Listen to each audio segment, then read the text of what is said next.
Pandora's Hope. My name is Yo. I'm sitting in the passenger seat, holding the wheel next to my wife, Mika, who doesn't even try to hide her displeasure. It all started when Mika said she wanted to eat out, so we went out. She said she'd leave the choice of restaurant up to me, so I got in the car and started making suggestions as they came to mind. But then Mika started criticizing everything, saying she didn't like that restaurant or that she didn't want to eat fish today. And every time she criticized me, she got even more upset, which was unbearable. Oh, by the way, there's a popular Italian restaurant up ahead, and it's high in calories. Is that too much for you right now? Are you trying to harass me? Of course not. You're the one who said you'd leave it up to me. Just then, the traffic light turned red and I slowly stopped the car. To my surprise, Mika exploded in anger and got out of the car. It's my fault. Then I'll go home by myself, I said, slamming the door shut loudly. I sighed loudly as I looked for a place to park the car so I could chase after her. I found a parking spot, parked the car, ran to catch up with Mimika, and tried to cheer her up. The stares from the people around me were painful, but I'd gotten used to things like this. But Mika wasn't this selfish from the beginning. At least, she wasn't when we were dating. She was a junior at the publishing company where I work, and she confessed her feelings to me, and we started dating. At the time, Mika was pretty selfish, but it was cute. But after they got married, her selfishness only got worse because of the influencer Aju, who Mimika is infatuated with. It seems that Mimika saw herself in her, believing that living your own life was the best thing to do. Even though the people around her said she was selfish, she felt good about herself, thinking that she was just living her own life. That said, for now, the only time she was particularly selfish was when it came to food. I convinced myself that this is something that happens to all couples to some extent, and I spent my days enduring it. The incident happened on Mimika's birthday. Mimika wanted to go out to eat, but I was afraid that she would be pushed around like usual, so I convinced her and decided to cook her a meal. Because I had a secret recipe that would make her happy. It was to make sea urchin cream pasta, which I had made before and which she had said was delicious. And so we had our birthday dinner, but Mimika's expression was clouded. She wouldn't eat out after all. It's her birthday, after all. Wait a minute. She said it was delicious last time, but that was before. I'm not in the mood for sea urchin today. I tried my best to make her happy and not make her grumpy today, and this is the result. Even I, who usually endures things, couldn't hold back any longer. Please. Stop it already. Be the only one who's being manipulated by me. Then Mimika looked at me with tears in her eyes and argued back. Mimika said, "You're not just upset because I don't do what you want, are you?" She said, speaking in her own way. "I'm just being hurtful, so why are you being so mean to me?" Mika attacked me, saying that I was the one being selfish. Even though I didn't mean to, I couldn't find the words to argue back, perhaps because I had an idea. I felt like I was losing track of everything. Every day being manipulated by Mimika had become a stressful experience that I ignored. And when I thought about it, it was all my fault for forcing my ideals on her. As she said, I felt like I could handle it. "Hey, aren't you going home yet?" When my colleague Masa said that, I came to my senses and realized that the training period had indeed ended and we were the only ones left in the office. "You look pale. Are you feeling unwell?" "No, you're just sleep deprived. I think it's the stress." Since joining the company at the same time, Ma and I have been working hard together and have become comrades in arms. Before I knew it, I was confiding in Ma about my family troubles. I guess I had reached my limit of carrying it all on my own. "It's not your fault. Besides, I don't think things will go well if I continue like this." According to Masa, I've been on the verge of mental illness recently and am in a very dangerous state. I certainly feel that things can't go on like this in many ways. So, in order to change the situation, I decided to carry out a certain plan with Ma's help. The plan began with the couple's quarrel after dinner that night. Mika had been giving me cold shoulders ever since my birthday party, but I brought it up regardless. It's about going out to eat with Tadashi and his wife. No way. I definitely want to go. Where's the Shiota King from earlier? Mika's expression suddenly brightens up because Tadashi's wife is a Jew, an influencer that Mika likes.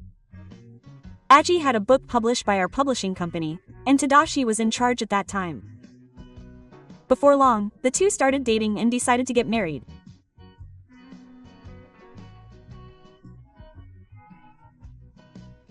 For Mika, it was a lot of work because her old senior and friend of her husband was marrying the man she admired. So I want to ask Mika to choose a restaurant. Yeah, okay, I'm looking forward to it. She immediately used her smartphone and it seems that she found the right restaurant. Aji is a well-rounded person, and I'm sure she'll sense something if she actually spends time with him. The plan got off to a great start. I hoped it would continue to go well. And on the day of the plan, we decided to meet in front of a station near Hakka Street.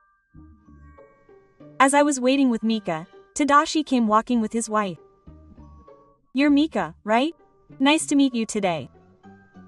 You too. Then I'll show you the way. After exchanging greetings, Mika stopped fighting and started walking.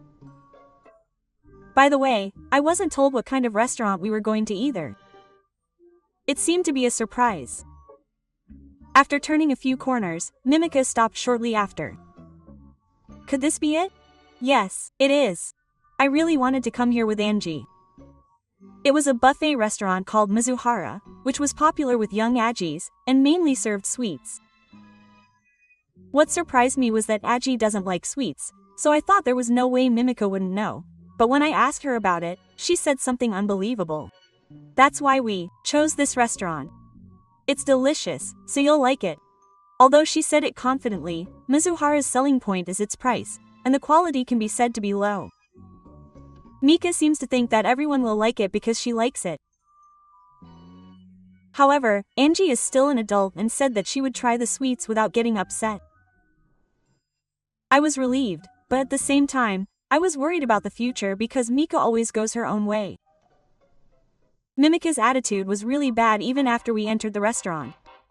She talked to Aji one-sidedly without reading the atmosphere, and didn't notice that the other person was having trouble. On top of that, the table was in a pretty bad state. Meaning brings a huge amount of sweets to the forest on several plates. Are you planning to eat all of them? Of course not. You can just leave some of this. Needless to say, that's a serious violation. It's clearly stated in the store's rules that you only bring as much as you can eat, and it's also rude to the person who made it. When I told her that and warned her, Mimi just snorted. I know I'm wrong. But this is just who I am. Hey, aren't you embarrassed? Mimi's smile stiffened at Tadashi's sudden interruption. But that's just what a woman says. Tadashi was really out of his mind at that moment. It's annoying to others. That's what we did, isn't it? Tree spoke loudly on purpose, causing everyone around to stare blankly. Her cheeks turned red from the concentration of her thoughts. Even so, Mimi tried to justify herself. But it hurts just the way she does. Even Angie said the same thing. I couldn't stand watching this anymore. Thinking that, I told her to shut up. If Mika really admired Yasu, she wouldn't be able to say such a thing. Even though Ange was being shown to a restaurant full of things she didn't like, she was being considerate and enduring it. Even just now, when she was being talked to one-sidedly and was having trouble, she didn't make a face because she was considerate of the atmosphere. That kindness is what makes Yasu so cute. But what about Mika? That's all just selfishness that prioritizes herself. If that's who she is, then I can't do it anymore. I can't be with her. I told Mimika straight out. I'm sorry, I'll reflect on it, so don't say things like that. Has she finally realized that her behavior was strange? Mika promised to be reborn. It wasn't what she had originally planned, but it seems to have worked. I decided to see if Mimica's words and determination were genuine. A while later, it was my birthday. Since it was a special occasion, we decided to go out to eat as a couple. Mika, who was excited at first, is now in a bad mood in the passenger seat. That's because I left the restaurant selection up to Mika, and I've been rejecting everything she suggests. Why are you being mean to me? Did I do something wrong? It must be because Mika doesn't care about my feelings. After all, Mika has been suggesting only things she likes, and even specializing in ingredients I don't like. And I realize that this woman doesn't even know what I dislike.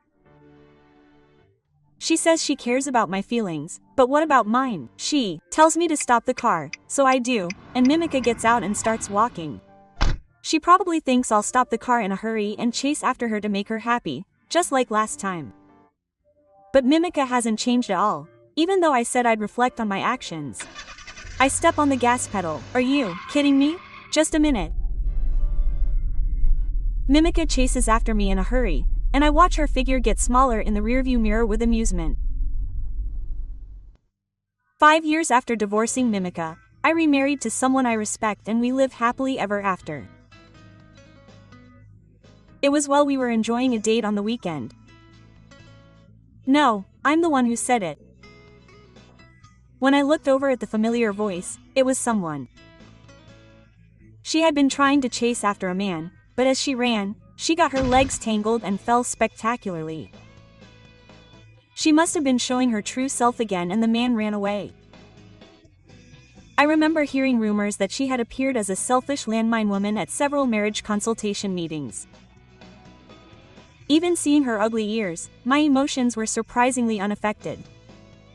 It's true what they say, the opposite of love is indifference. I really don't care from the bottom of my heart. The only thing that matters to me is my wife, who is walking with me now and drinking. I ignored Mika and started walking, wanting to continue my date with my wife.